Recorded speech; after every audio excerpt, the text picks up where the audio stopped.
Salam alaikum à tous. On se retrouve pour un nouvel épisode des projets à connaître. Donc encore une fois au Cedi Al-Kindi. On se retrouve donc avec Abdelrahman et Nadir qui vont nous parler de leur projet Kamiab. Donc si vous pouvez commencer rapidement en vous présentant. Et du coup, je m'appelle Nadir Taya, j'ai 29 ans. Je suis ingénieur de formation en gestion de projet. J'ai travaillé quelques années chez Amazon en e-commerce. Et je suis avec mon associé Abdelrahman. Moi, je m'appelle Abdelrahman, j'ai 29 ans. Je suis aussi de formation ingénieur industriel. Okay. Et je suis dans l'entrepreneuriat depuis 2019 et depuis 2016 aussi, un peu avant, en parallèle à mon travail. Et comment vous êtes rencontrés? Sur les bancs de la fac, à Grenoble. Alhamdoulilah, on s'est rencontrés dans des petites halaqat et puis aussi à l'université. Donc c'est une longue amitié. Exactement, ça fait depuis plus de 2010, t'étais pas né, Javier. Donc votre projet Kamiab, est-ce que vous pouvez m'en parler? C'est quoi exactement? Donc Kamiab, en fait, c'est le projet d'une start-up qui veut faire du safran l'espoir d'un pays. Donc moi, je suis d'origine afghane. Et en fait, en Afghanistan, on a une épice qui est source d'énormément d'espoir, qui est le safran. Et en fait, avec Nadir et le reste de l'équipe, on s'était spécialisé en e-commerce. Okay. Et donc en fait on avait cette compétence pour pouvoir mettre en avant cette épice qui est source d'énormément d'espoir pour les agriculteurs. C'est la plus chère au monde si je ne me trompe pas. Ouais, c'est l'épice la plus chère au monde, exactement. Et donc le safran afghan, c'est un des meilleurs safrans au monde aussi. Donc, donc en fait on s'est dit que voilà, on a cette compétence pour mettre en avant des produits, des personnes, et on a cette belle épice. Donc le but de Kamiab, nous, c'était de valoriser le safran pour créer de l'espoir pour le pays. Si vous pouvez rappeler la situation en Afghanistan qui fait que ça peut être intéressant. Il faut savoir qu'aujourd'hui, 90% de l'opium mondial est produit en Afghanistan. Donc l'opium fait des ravages pour le pays ainsi que pour le monde. Et 85% de l'héroïne qu'on retrouve ici en Europe provient d'Afghanistan. Okay. Donc la seule, enfin pas la seule, mais la réelle alternative qu'il existe face à cela et robuste, c'est le safran.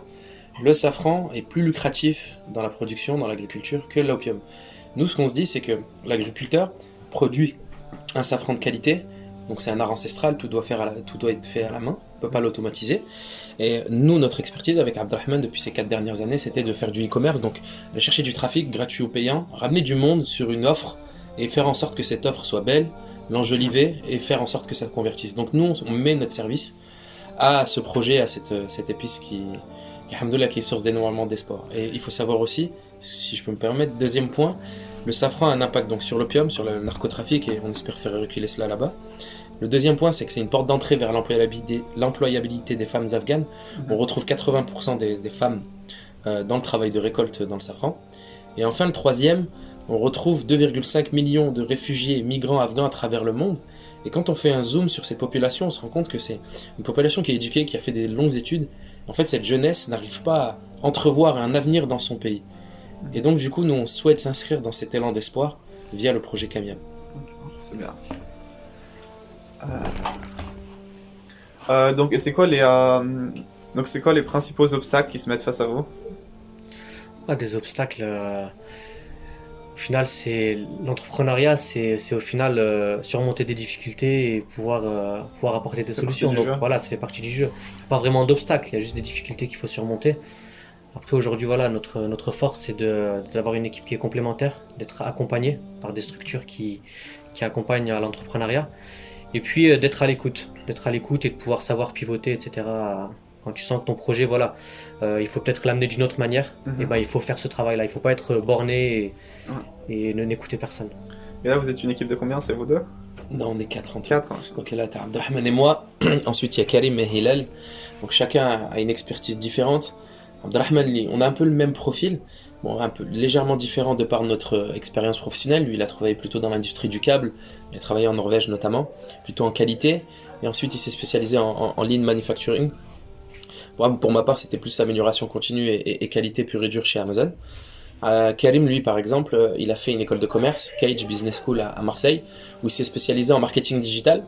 Et enfin, Hillel, lui, c'est plutôt la performance des bâtiments énergétiques. Et derrière, il s'est lancé dans l'entrepreneuriat avant nous. Donc en fait, il a apporté cette sagesse de l'entrepreneuriat, cette prise de position pour le risque et cette prise de recul aussi dans le projet. D'accord. Voilà. Ça me paraît être un projet très prometteur. Et j'entends que vous avez été déjà remarqué par certaines institutions, si vous pouvez nous parler de ça. Remarquer, je ne sais pas. Après, c'est vrai que nous, là, aujourd'hui, ce que je te disais, c'est que on est sur Donc on avait le projet initial du safran brut en filament. Et aujourd'hui, voilà, on a pivoté. Et en fait, on est en train de développer un complément alimentaire à base de safran d'Afghanistan pour répondre aux problématiques de sommeil, de stress et aussi de douleurs menstruelles pour les femmes.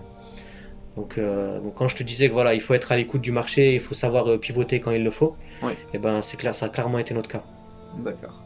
Bon bah Barakallahu Fiko, merci pour votre présence. Ok, voilà. Si vous voulez un petit mot de fin, sinon on va conclure.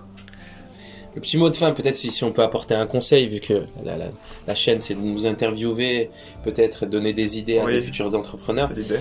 L'entrepreneuriat c'est construit ou conçu autour d'obstacles, et l'entrepreneur il voit ces obstacles finalement comme une bénédiction, parce qu'on trouve des solutions plutôt qu'à des problèmes, et on essaie de les vendre. Mais derrière cela, c'est que nous, ce qu'on a remarqué ces dernières années, c'est que il faut bien s'entourer, correctement s'entourer, car sans cela on peut pas aller bien loin.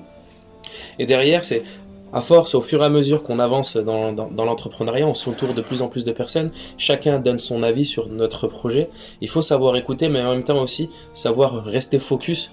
Si tu écoutes tout le monde, finalement ton projet est complètement décortiqué et tu changes ton train déraille en fait, tout simplement. Ouais. Donc faut pas oublier que tu avais l'idée originelle de ton projet, écoute bien sûr, essaye d'implémenter les bons conseils, mais reste focus et avance. D'accord. Et il faut patienter, parce que l'entrepreneuriat ça prend du temps. Nous avec Nadir, c'est depuis 2016, on est indirectement sur ce projet-là. Donc voilà, il faut patienter, il faut serrer les dents. Et tu peux changer le monde avec l'entrepreneuriat. L'entrepreneuriat à impact, ça existe. C'est de plus en plus présent aujourd'hui dans le monde entrepreneurial. Donc voilà, si tu veux faire avancer les choses, etc., il faut entreprendre. Donc on vous encourage à entreprendre. D'accord. Bah, je vous souhaite une bonne continuation, Inch'Allah. Merci d'être venu et merci à ceux qui nous regardent. On se retrouve pour un prochain épisode. Salam Merci alaikum. bien. C'est vrai, quoi.